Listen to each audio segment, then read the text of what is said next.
حکایت زیبای موش و شتر از مثنوی معنوی. موشی افسار شتری را بگرفت و به راه افتاد. شتر به دلیل طبع آرامی که داشت با وی همراه شد، اما در باطن خویش منتظر فرصتی بود تا خطای موش را به وی گوشزد کند.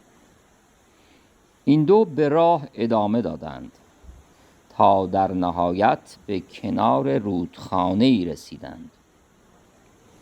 موش با دیدن رودخانه از حرکت باز ایستاد و شتر از وی پرسید: ای موش، چرا ایستاده ای؟ تو رهبر و پیشاهنگ منی.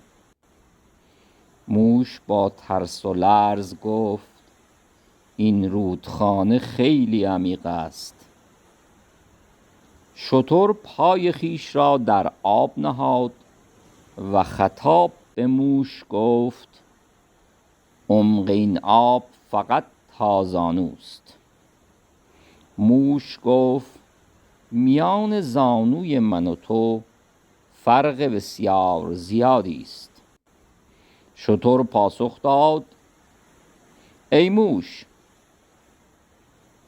بنابراین تو از این پس سعی کن رهبری موشانی چون خودت را بر عهده بگیری، نه شتری با هیبت مرا. چون پیمبر نیستی پس رو به راه، تا رسی از چاه روزی سوی جاه. تو رعیت باش گر پادشه نیی، خود مران چون مرد کشتیبان نیی. یا حق.